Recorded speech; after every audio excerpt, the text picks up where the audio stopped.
Hey guys, so today we have an analysis of the Florida Senate race between Republican incumbent Governor Rick Scott and the incumbent Democratic Senator Bill Nelson. So today we'll briefly go over the polling data that we've been getting from this race.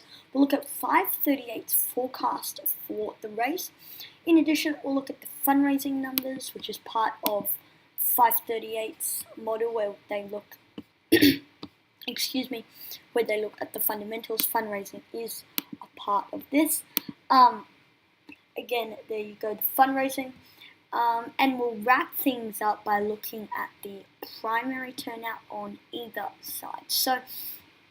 And then finally, we'll look at how Florida will affect on a national ballot. So, starting off with the polling data, it's pretty much been back and forth. We started off with a defining Nelson lead. Then Scott leaped into the lead. We had 3 consecutive ties, and then it was really back and forth, a tie. And then all of a sudden, a Quinnipiac poll came out showing Nelson up 7, and then Nelson up 1, and now St. Pete's polls show Scott leading by 2 points. So overall, this is really interesting, this race. It's a tie, it's a toss-up. And it's Florida, as intense as you can get it. It's been going back and forth, but if we look at we're done looking at the polling data, overall pretty good news for both candidates. But one thing I want to just briefly touch on is that when Rick Scott was in elections for the governor in 2010 and 2012, he won by a tiny amount in these Republican reviews. He should have won by a bit more than a tiny amount. So I do think that for that reason, Bill Nelson could be the favorite to win based on the polling data. Now, looking at the 538, we have the classic forecast, which gives Bill Nelson a 5 in 8 chance of winning this seat for the Democrats. Wow, 63% chance. That's pretty good. R plus 0.4, R plus 0.1, D plus 2.3, D plus 1.8, and it goes on and on and on. Now,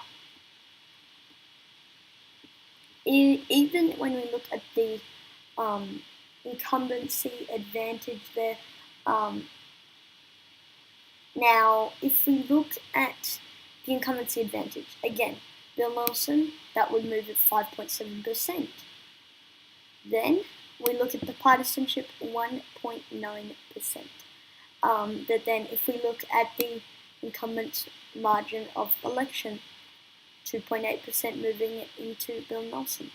The generic ballot moves it 7 more points into the Democratic column.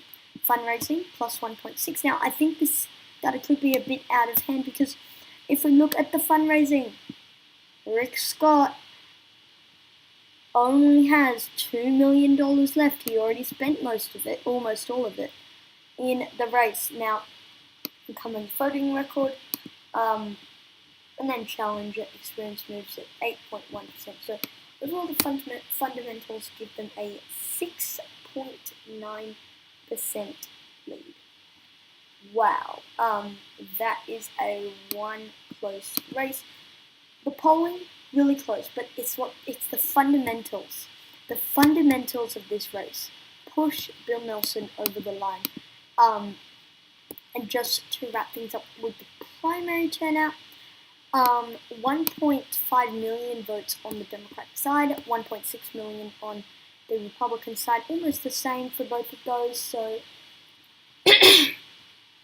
sorry, I do have a sore throat right now, but yeah, so pretty good for the incumbent Democrat Bill Nelson.